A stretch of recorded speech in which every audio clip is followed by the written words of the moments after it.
So guys, আমি কামরুল হাসান আজকে আপনাদের ল্যাপটপের ব্যাটারি খুলে দেখাবো যে ল্যাপটপের ভিতরে কয়টি ব্যাটারি ইউজ করা হয় এবং কি ধরনের ব্যাটারি ইউজ করা হয়। আমরা আজকে দেখবো ল্যাপটপের ভিতরে কত ভোল্টের ব্যাটারি ইউজ করা হয়। আজকে আমরা সবকিছু সমাধান দিয়ে দেবো। তো গাইস, আজকে আমরা ল্যাপটপ ব্যাটারি খুলে দেখবো। তো আমাদের কাছে রয়েছে একটি ল্যাপটপ যার নাম হচ্ছে এসিআর। তো আপনারা দেখতে পাচ্ছেন যে অনেক বড় ল্যাপটপ। এটি আজকে আমরা একটা ব্যাটারি খুলে দেখবো। সবাইকে আমাদের লকটি খুলে নিতে হবে দুই সাইডের। লকটি খোলার পরে একটু টান দিলেই এই যে ব্যাটারি বের হয়ে এসেছে। তো সবচেয়ে মেইন হচ্ছে ল্যাপটপের ব্যাটারি। দেখতে পাচ্ছেন যে এটি কত বড় প্যাকেট করাইল। এটি অনেক ভারী, প্রায় 250 থেকে 300 গ্রাম হয়ে যাবে। তো আজকে আমরা সবটি খুলে দেখবো যে আপনাদের কি ধরনের ব্যাটারি ইউজ করা হয়েছে। তো গাইস, আজকে আমরা এটি খুলে দেখতেছি। সবাইকে আমাদের ল্যাপটপটি সাইড করে রাখতে হবে। তো গাইস, এটি হলো আমাদের ল্যাপটপ ব্যাটারি। তো গাইস, এটি হচ্ছে 12 ভোল্টের একটা ব্যাটারি এবং ডিসি। এটি আজকে আমরা খুলে দেখবো যে এর ভিতরে কি কি রয়েছে।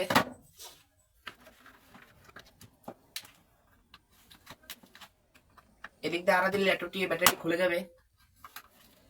দেখতে পাচ্ছেন যে খুবই সহজ ল্যাপটপ ব্যাটারি খোলা।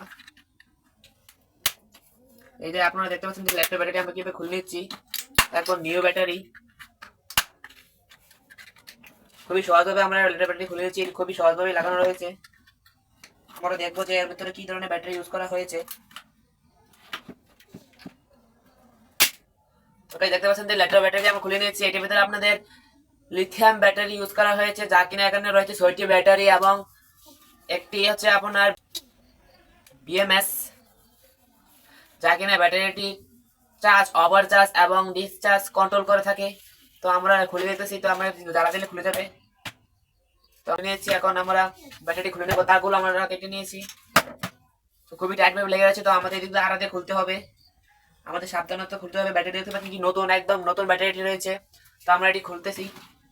খুলে দেখাবো সাকিট শর্ট সাকিট করে যে ব্যাটারি নিচে গাম দিয়ে লাগানো রয়েছে, তাই এটি খুলতে একটু কষ্ট হইতেছে।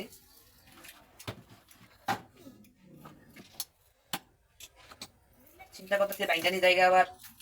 তো একদম আমরা এক সাইডে ব্যাটারি খুলে নিয়েছি। অপর প্রান্তে এটি লাগানো রয়েছিল। তো আমরা এটি খুলে নিয়েছি। তো গাইস, এই হচ্ছে আমাদের ব্যাটারি 12 ভোল্ট। একটা একটা হচ্ছে 4 ভোল্ট আর একটা 4 ভোল্ট। মোট মিলিয়ে হচ্ছে আপনার 12 ভোল্ট। তো গাইস, তো আমরা দেখবো ব্যাটারিটি ভালো রয়েছে কিনা। তো আমাদের ব্যাটারি রয়েছে সবগুলো ব্যাটারি খুবই ভালো রয়েছে। তো আমরা আবার দেখবো চেক করে মেশিনটির সাহায্যে। এটি আমরা কিভাবে বানিয়েছি আপনাদের দেখাবো। আমরা এটি এখন শর্ট সার্কিট দেবো। এটি থেকে আপনার 220 ভোল্টের ভোল্টেজ বের হয়। দেখতে পাচ্ছেন যে কত পাওয়ার এটির। তো আমার ব্যাটারি লাগিয়ে দেখবো। তো ভাই দেখতে পাচ্ছেন যে এটি খুবই পাওয়ার দিতেছে। মেশিনটি এখন আওয়াজ উঠতেছে। তো ভাই দেখতে পাচ্ছেন যে খুবই পাওয়ার। এটি থেকে আপনার 220 ভোল্টের বাইর হয়। খুবই পাওয়ারফুল একটি মেশিন। মেশিনটি আমরা কিভাবে তৈরি করেছি যে আমাদের চ্যানেলে সারা আছে, আপনারা চ্যানেল দেখতে পারেন। তো আমাদের ভিডিওটি দেখে আসতে পারেন। এখানে যদি আমি হাত দিই তাহলে আমাদের প্রায় 4000 ভোল্টের মধ্যে দরকার লাগবে। তো আমরা পুরো সেফটি সহকারে এটি ধরে থাকি, না হলে তো বুঝতে পারছেন যে 4000 ভোল্টে শুরু রাখলে কি অবস্থা হবে। তো আমরা অফ করে নিয়েছি। দেখতে পাচ্ছেন এখন মেশিনটি অফ। তো গাইস, আজকের জন্য এ পর্যন্তই। আপনি কেমন আছে অবশ্যই কমেন্ট বক্সে বলে যাবেন। আর অবশ্যই আমাদের চ্যানেলটি সাবস্ক্রাইব করে রাখবেন। আজকের জন্য এ পর্যন্তই। আসসালামু আলাইকুম।